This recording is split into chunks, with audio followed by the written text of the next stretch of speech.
this is Gale Nelson, President and CEO of Big Brothers Big Sisters Miami, the host of The Game of Life. Welcome to The Game of Life Season 2. We're back in the studio, and I'm ready.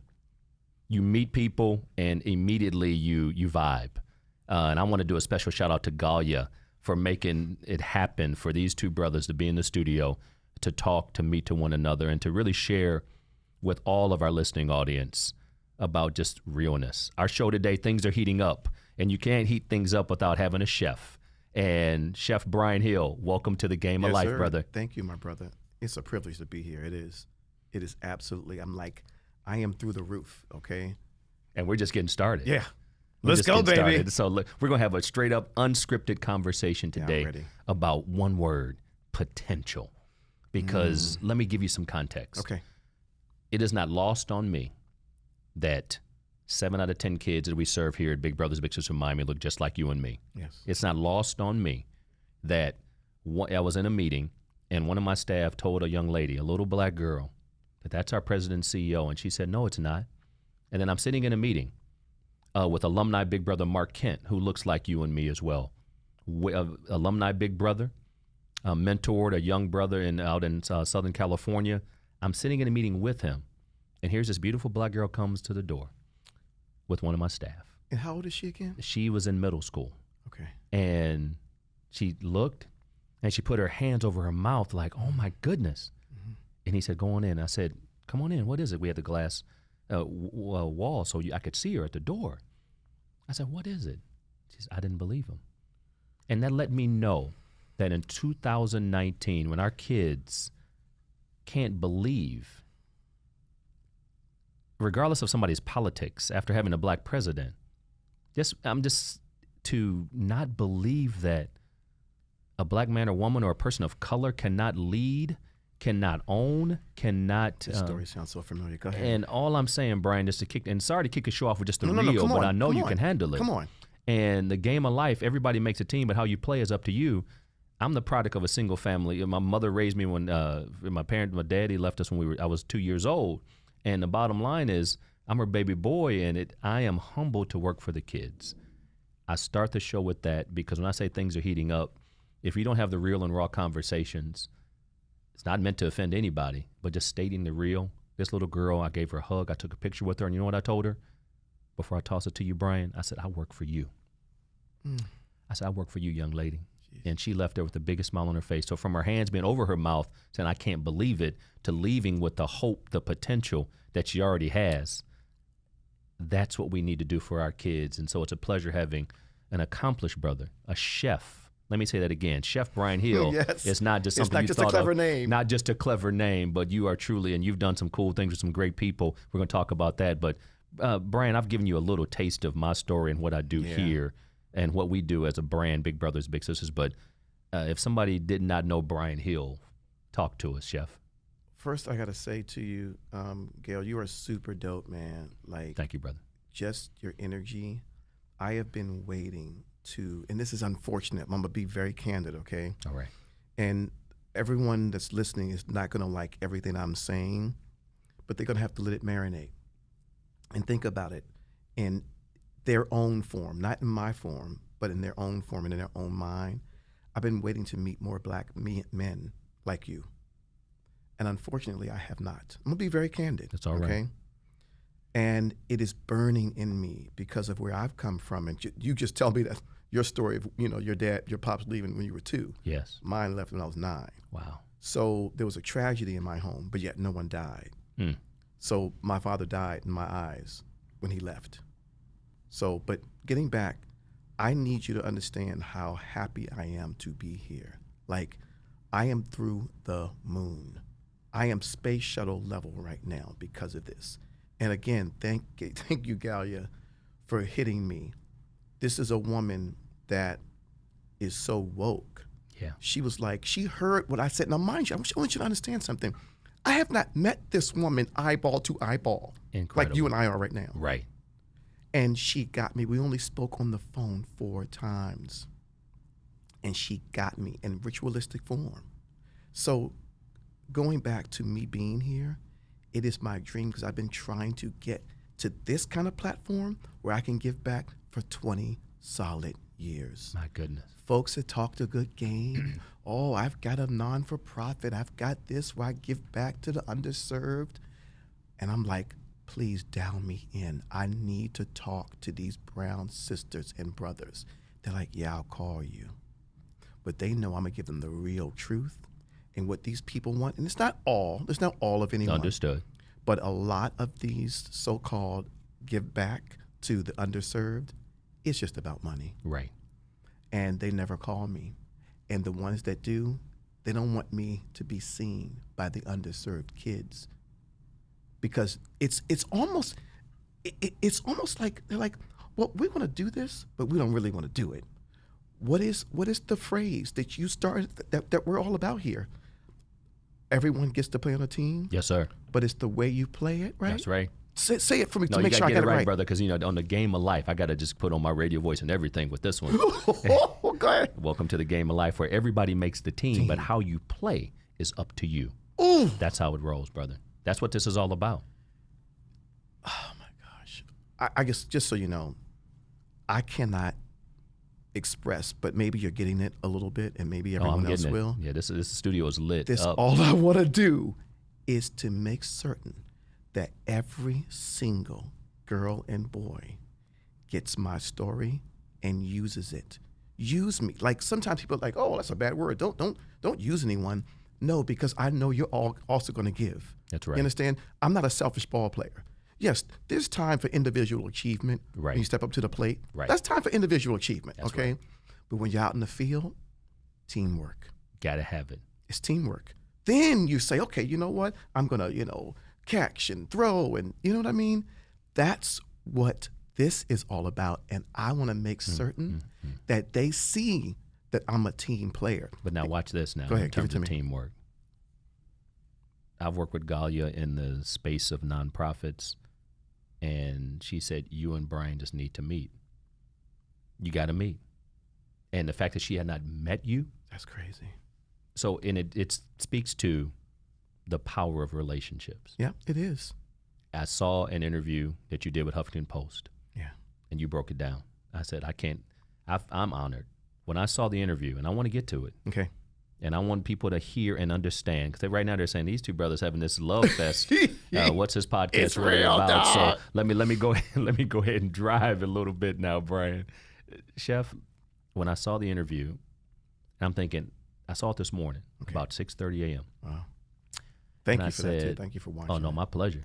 And I said, I got this brother in my studio at 10:30 today. And so, enough with the thank yous.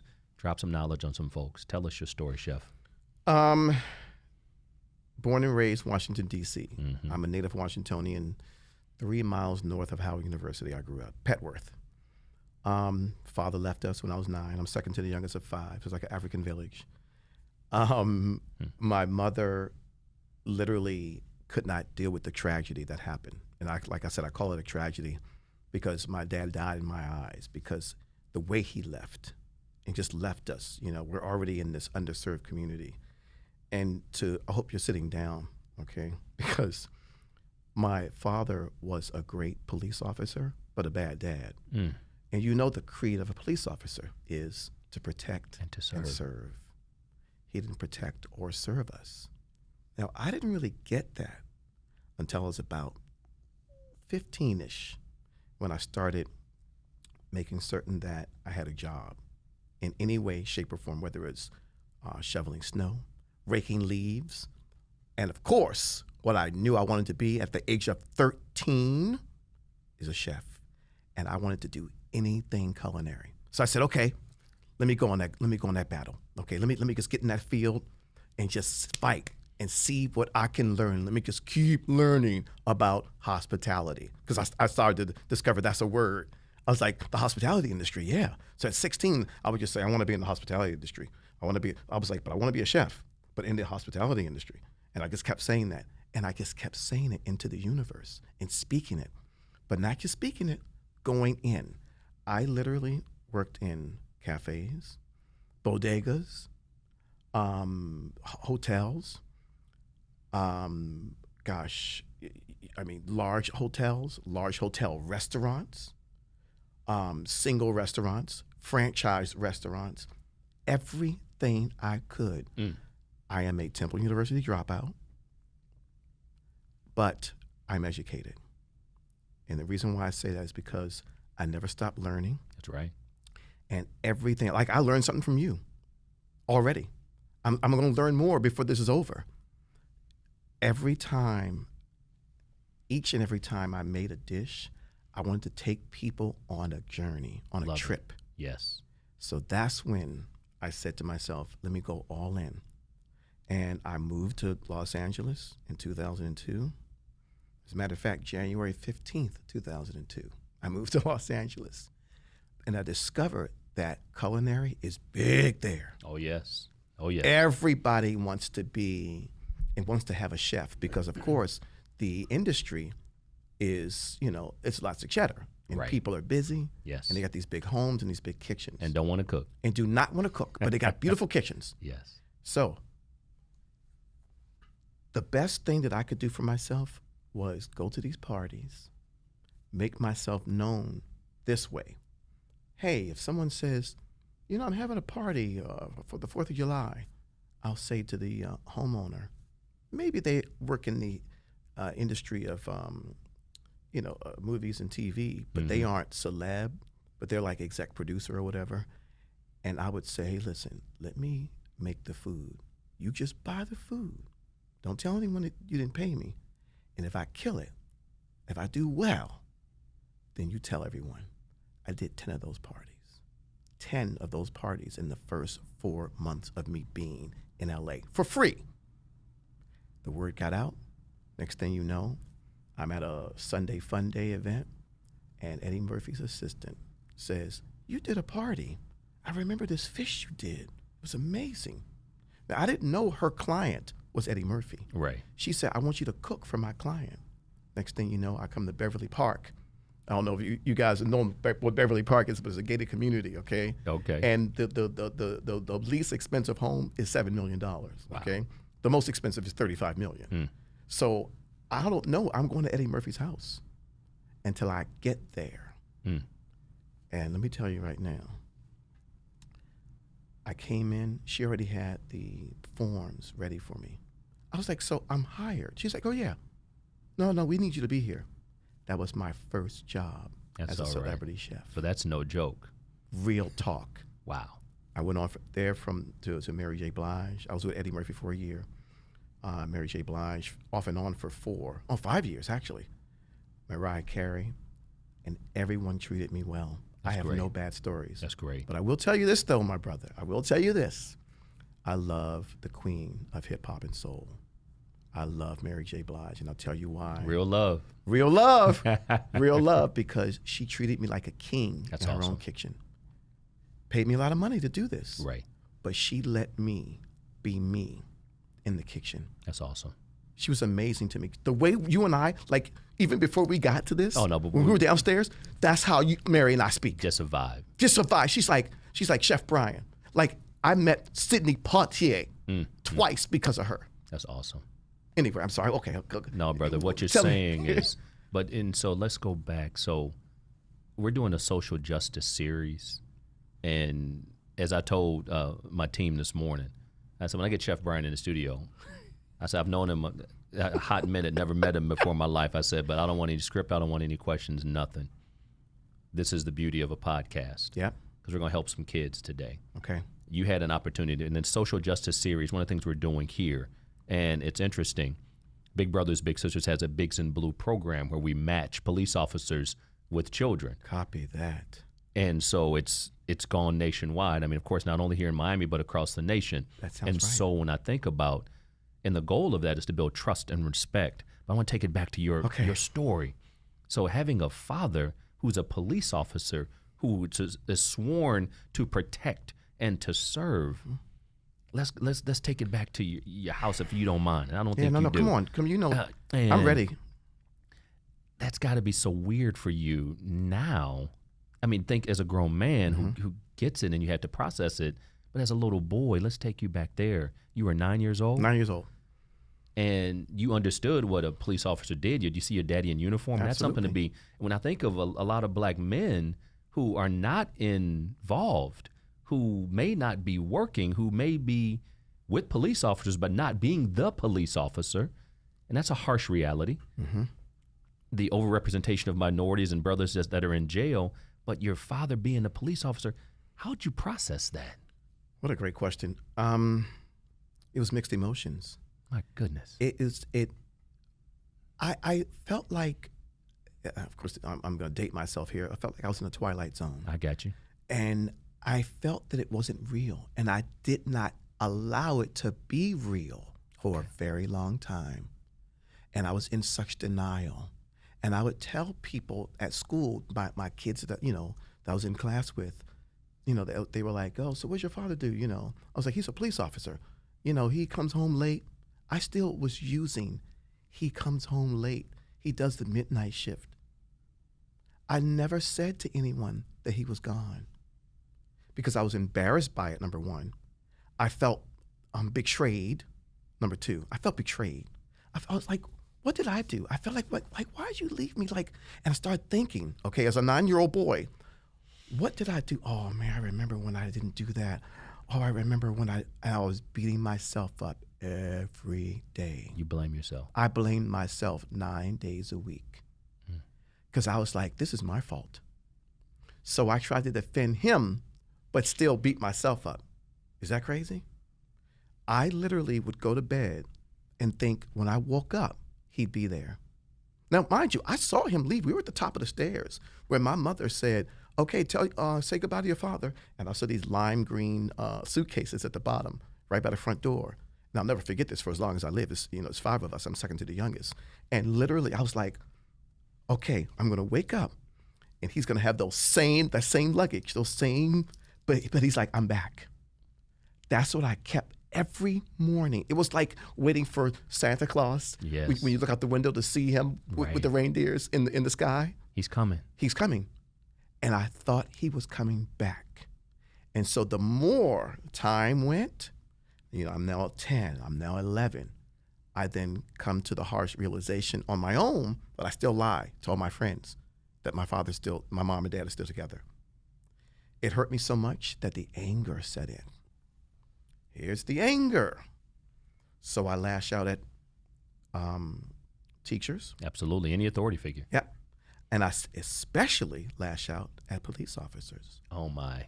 I was like, I used all of the words, all of the and this and that. Oh, I went in. And I was so defiant. And I remember back when this was legal, but it wasn't legal, a cop would have a Doberman Pinscher as the police dogs. Right. And they would literally just let the dogs out and chase us. Oh, it's real. So I learned that now mind you, they don't know that my dad is a cop that left us, right? But now I'm even more like, okay, you know what? I want to do something to you now. Because my dad, cop, left me, and now look at these cops having these dogs chase us for no good reason. So be careful what you wish for, okay, right. Gale? This is a true story, and it hurt me badly. Yes. And I would cry just for no reason at school. Just cry, just in tears. And my teacher's like, this child is disturbed. Well, in the 20th century sense of the word, I was. Yeah, you were hurt. I was hurt. You were betrayed. I was betrayed. You were abandoned. And I hated school, but did well. I excelled in school, but hated it with a passion. Let's hit that pause button. Okay. See what's beautiful about this. Potential. Mm-hmm. Oh yeah. Potential by definition. The ability or the capacity to do something despite the obstacles. So our kids have potential. Our kids are resilient. So despite you being abandoned, neglected, betrayed, hurt, you still did not lack potential. You still did not lack desire. Here's this hurt 9-year-old little boy who at the age of 13, if I heard you correctly, wanted to be a chef. I knew it. Going to the hospital. It wasn't even a question. I knew it. You knew what you wanted to do. And all you needed, just like every kid in America needs, every kid in this world needs support, guidance, and just maybe every now and then a little high five, fist bump, like That's big, by the way. that's huge. And so let me ask you this, because you know, and I will give you this. Just so you know, I'm long with it, so please cut me off. No, Okay? no, bro. This is a conversation back and forth, and this is wonderful.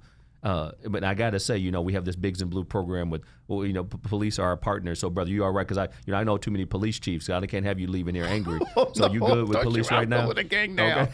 11 years of therapy, and ask me about that, okay? Because that's what got me here. That's all right. That's beautiful. Therapy helped me. And people need help. Black men need to know, and women. There you go. That therapy is your way. So let me pause for a minute. Success. Go ahead. Let me tell you something. No, I want to just build on the point. I don't want to cut you off. No, because you know, I told you I'm long-winded. When the last time I was in D.C., Taraji P. Henson. Oh my God. Her dad, Boris Henson, who had some mental challenges, and it was a shout out to all those who work and the stigma within the black community as it relates to mental health. Like, oh, he's crazy, something's wrong with him. No, you just need help. You're a friend of mine. You know that, right? And support. So all I'm saying to you right now, and absolutely, you're a friend of mine, brother. And so shout out to Taraji P. Henson. Shout out to Taraji Henson. P. Henson that was at my house in 2004 with Hill Harper, Laz Alonso in Silver Lake, Los Angeles. I'm cooking for all of them. Wow. Laz Alonso was my friend for a long time. He brought over Hill Harper and Taraji P. Henson.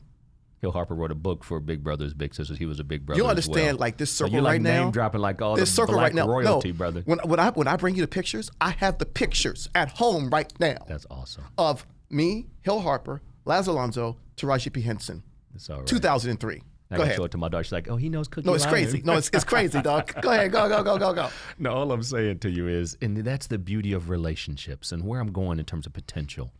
And so your dad leaves, because your story is the framework for the show today. Okay. And we're going to do a series with you because we won't get it all in one show. I know. It's going to be crazy, right? No doubt about it. But here's the thing. This little boy who had hopes and dreams, potential, and you knew exactly where you wanted to go. Mm-hmm. You deal with the reality of growing up, adolescence. You did well in school. I'm going to pick up right where you left off. Doing well in school despite being labeled, being hurt, and literally being chased by dogs in the community. And people wonder why. And when some kids don't do well, it's like, well, there's something wrong with him. No, maybe he's just hungry. Maybe he just needs someone to say, are you okay? And get him or her the help they need. But you excelled academically. Put that together for us. Because you had a little bit going on in your life, brother. You had a reason to be distracted. Here's the greatest part of this, and you nailed it by asking me these very direct questions, but yet with this global sense, you know, so we can relate to everyone. Of the five, there's five of us. We're all artists, all of my sisters and brothers. Mm. I am the only one that graduated high school. Now, I'm a college dropout, but no one else graduated high school in my family. My brothers, the two oldest, okay, second to the oldest and the oldest, their IQs, there was some white men that came to our homes with briefcases. And my brother Paul did a mural on our wall of a whale and a dolphin. It took him about a month. This is just him. I think he was like 15, I think. Mm. My brother Eric used to build volcanoes, and he would take apart a motorcycle engine, detail it, and put it back together and make it run beautifully. They did an IQ of the two of them. I didn't understand what this meant, but Eric had an IQ of 132. Mm. Paul, I think it was 136. And now I think they say that's a little bit more than average, I believe they say. Yeah. My sister Sherry was the original Florence Joyner. Mm.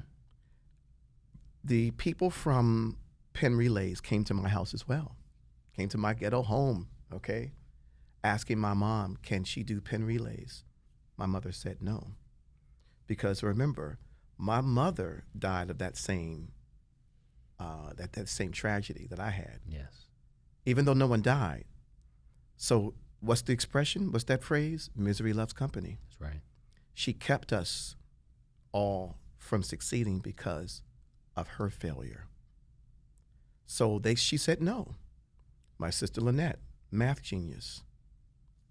Everyone was stopped. I saw this and I was like, I got to find a way out of this. I left home at 17 because I knew of my potential. Because her name is Miss Moss. We called her Boss Moss. She's my algebra teacher. Now you bringing up your mentor. Oh, yeah. Come on. Perfect segue. She said, son, you don't come to school. You're pretty angry, but you do well in this algebra class. Like all the quizzes, all the pop quizzes, all the tests, you excel. And you aren't cheating. She said, what's going on at home? I was like, no, everything's good. Everything's good at home. Why are you asking me that? And she said, Boss Moss saw right through you. She saw right. She knew it. And she would ask me at least once a month until the school ended. She said, so what's going on really? Can you give me some information? It's just between you and I. And I was like, no, I don't know why you keep asking me this. Everything's fine. She's like, but why don't you come to school? See, my mother would punish us from school if we didn't say good morning to her fast enough. Or if we said some phrase or word that reminded her of our father that left. So 7th grade, I was retained because I missed 72 days. 8th grade, I was retained as well because I missed almost 100 days of school.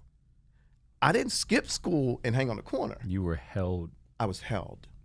This is a real story, okay? Oh, brother, I know. And people don't understand that the bad things are easy to hear. If Boss Moss said, you're a failure, you're a rebel, you're a this, you're like, okay, great. I can keep being that. Yes. But when people tell you that you're something special, now you got to start working. You had to analyze that. You had to digest that and say, well, that doesn't fit my reality at home, that you had this make-believe story all so that everybody could see my perfect dad who's in uniform. And it wasn't far. That's exactly, you just said it. Just what you said, that's what I was trying to give people, to give my classmates and my friends, that I had this perfect universe. And so keep in mind, this is the first time you've ever shared this with me. For the benefit of our audience on Apple Podcasts, Spotify, YouTube, any social media channel, wherever you're listening to this, whether you're driving in your car or you're just sitting at home or in your office, wherever you are, potential is real. Chef Brian Hill, and it's not just some clever phrase. I'm literally here with Chef Brian Hill. He's name dropped like 20 people that I know and love or would love to know and love, if you will. Well, you started, when you said the names, I was like, oh. We're just connecting the dots. And keep in mind, we've never had this conversation before. No, but here's the thing. I'm just waiting, just seeing how, through my history and working with juvenile delinquent boys, I used to run a school for boys who were arrested. Then they got kicked out of school. Then they sent them to me.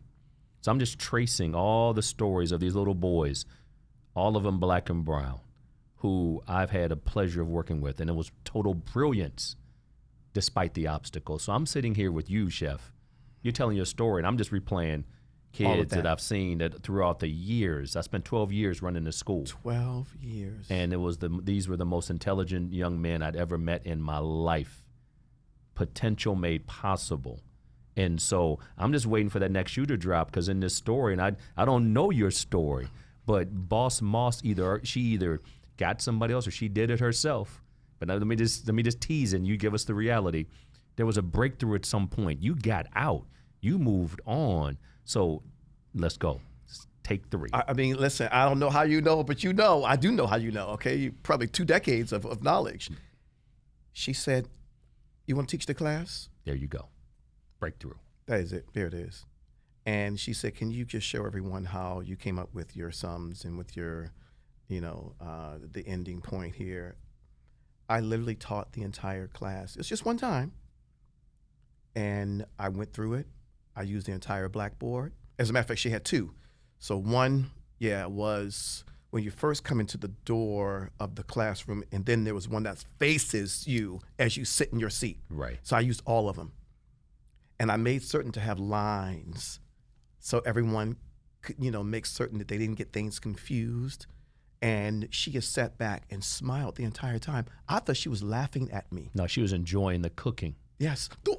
She was enjoying what you were cooking up because she, like my grandmother, I rarely saw her eat, but she enjoyed seeing other people eat. So she knew what was inside of you.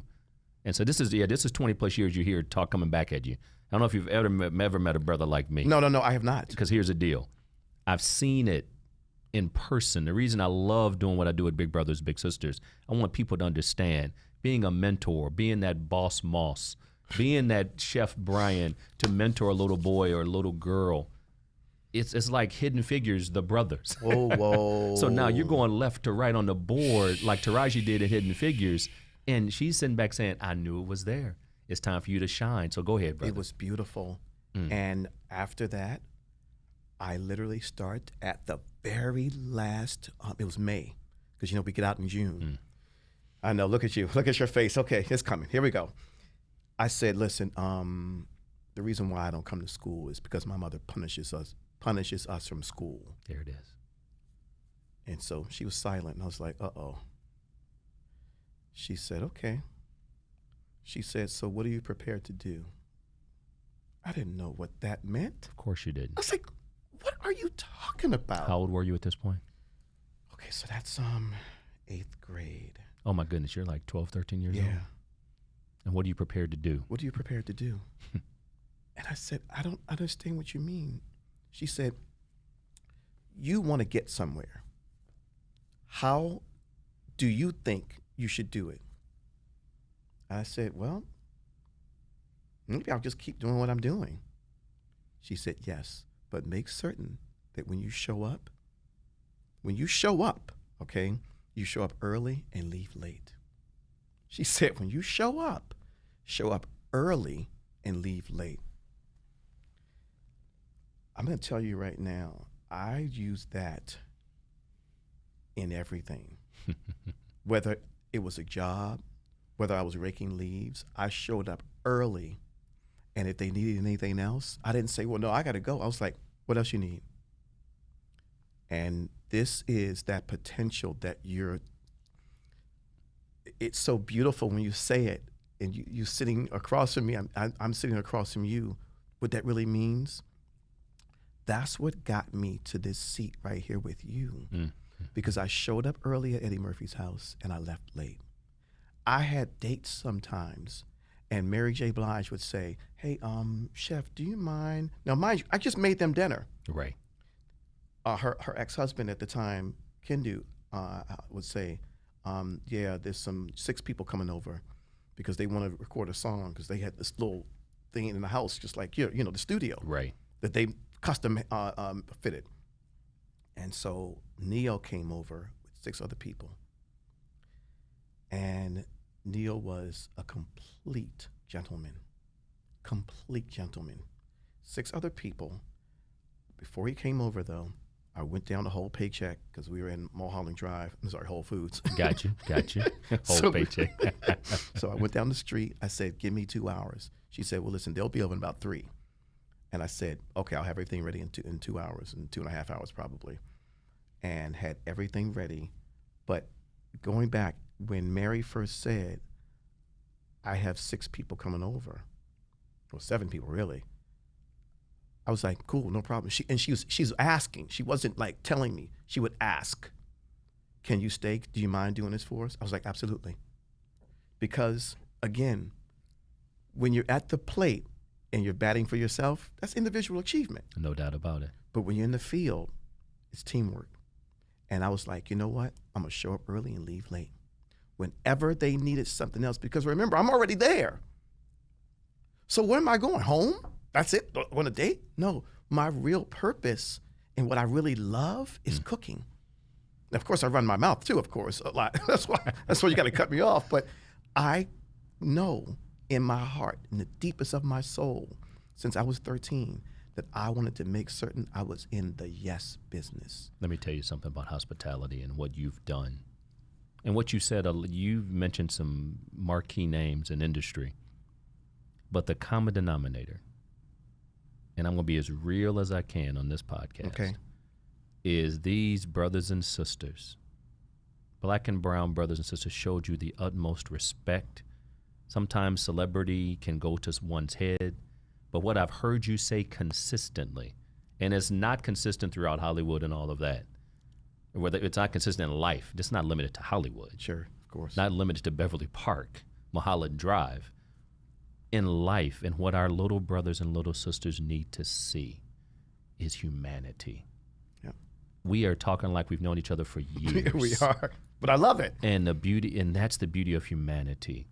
I introduce you to a little sister downstairs who just happens to run our big cafe. Shout out to the Five Millers Family Foundation, the Steinberg family who gave us this incredible platform down there. But she's gone through challenges, and you'll be my guest in one of our upcoming events, Jazz at Joe's on the beach. But Chef, this little sister who wants to be a nurse is now handling things. So she's creative. And so now she's a little sister is now a full-time employee. That's potential made possible. So shout out to Queen Thomas, little sister Queen Thomas. Yes, Queen. And so I'm going to have you come in and be a guest chef for us one day. Please. And for the staff, we'll surprise them unless they listen to the podcast. Yeah, let's do all that. And so we're going to just do something real special. Yeah, sign me up. And we're going to play Mary J. Blige Real Love. Come on. It's going to be real. It's going to be the Big Brothers Big Sisters staff luncheon with guest chef Brian Hill. We're going to play a little Mary J. And listen, we got to play at least a few from the breakthrough because just so you know, I started with MJB December 30th, 2004. And she was at that moment starting to record the Breakthrough album. Are you serious? I was there. Do you understand? Wow. Like I could tell my kids this one day. That's like, awesome. And the song, was it You Had My Love or something? What was it? Every time you would violate and cross the line. I know what you're talking about. Always wait so patiently. You were coming home to me. Well, that's the joint where I first heard it, and she said, "Chef, what do you think of that?" I turned to her. I was like, "Who's she talking to?" She's giving you advice. Look at that. She's like, "This is piped through the house." They had just finished recording it. They still hadn't mastered it yet, right? Right. And I'm hearing this song. I'm like, "Oh my God!"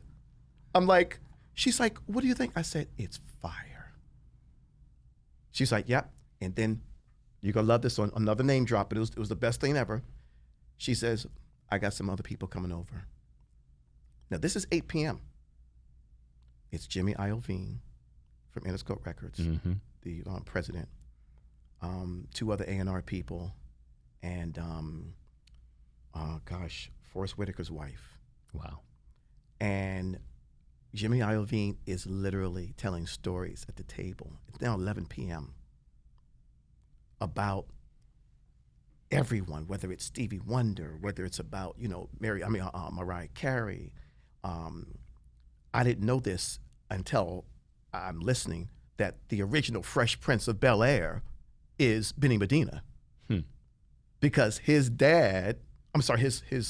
mom gave up and said, "Listen, he's too much for me," and sent him to Bel-Air to his uncle. He was a dentist in Bel-Air. Wow. He went to Beverly Hills High, Benny Medina, and became the unofficial mayor of Beverly Hills. Incredible. All the kids that were like celeb kids that wanted to act, he got them parts. He became an agent, if you will, unofficial agent. Understood. In high school. Do you understand me? I didn't even know this until I heard this from Jimmy Iovine. So this is like everything that I'm doing, just sitting here across from you, I'm supposed to be either dead or in prison. Because when I was 13, one of my friends came to me back in the era of crack and said, "Hey, my boss wants you to be a lookout boy." I didn't know what a lookout boy was. Right. But he was like, $400 a day. Brian, $400 a day, cash. And I was like, man, I could take chicks out, man, I can get some new tennis shoes, man, to myself, Right. But then I thought about Boss Moss saying, "You're something special." Back to the mentor. Back to the mentor. And that potential, as you say, I was like, you know what? I don't know if I like this. But that money sometimes gets in your way. Temptation But it's was not real. about the temptation was real. Yes. And so he just kept coming back to me. He's like, "Brian, you ready, man?" I was like, "You know what? I got a job at McDonald's." I didn't have a job at McDonald's, but I knew the manager because she lived on my block. And I told her, I said, "Listen, can you please, if someone asks for me, say I work there part-time." She said, "Brian, what's going on?" Now, mind you, this is an adult. I said, well, to be honest with you, this kid wants me to be a lookout boy. And she was like, no. She said, you're not going to be no drug dealer. She said, the sad part is, you would be the best drug dealer ever. She said, because you're the most competitive kid I've ever met. And I was like, what? She said, yeah. She said, hear what I'm saying to you. She said, you are not going to be a drug dealer. She said, yeah, I'll do whatever it takes, no problem. I knew then I had a second chance because all my friends were either murdered or in prison. They went to prison. That's what kept me out of that deep, dark abyss in that temptational hole. Chef, let me tell you something. This is the first in a series of podcasts with Chef Brian Hill. Things are heating up. They sure are. And we just got started, so we've just seasoned it up today a little bit. But our listening audience is going to hear more from you, hear more about our partnership. See what I just did? More about our partnership. Yep. And how we will work with kids who are of that creativity, the art, just like your brothers and sisters, your biological brothers and sisters, the creativity, the artistry, the intelligence, the brilliance that will no longer be suppressed. We're going to talk about it. We're going to have you talk to some kids here, some little brothers, little sisters, waiting list kids as well. This is the game of life where everybody makes a team, but how you play is up to you.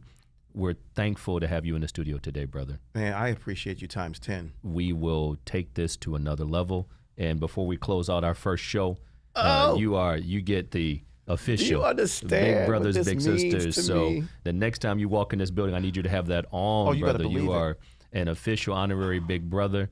And that B not only stands for Brian, it stands for brilliance. Yes. There's nothing wrong with being intelligent and black. No. So that B is bold. It's beautiful. It is all about the blackness. It is all about just the potential I have made been waiting possible. for this. Things are heating up. Yes. And And whatever you need from me, I'm in. It's all Believe good. me, the busiest people always have time. No doubt about it. Okay. We do what we want to do. Yeah. And it's only fitting with as we close out the show this day, The Game of Life, Season 2. Things are heating up. Chef Brian Hill, brother, thanks again for being here today. Because in life, ain't My no mountain pleasure. high enough. Let's go. Whoa. Whoa, Nelly. Hey, this is Gale Nelson, President and CEO of Big Brothers Big Sisters Miami, the host of The Game of Life, where everybody makes the team, but how you play is up to you.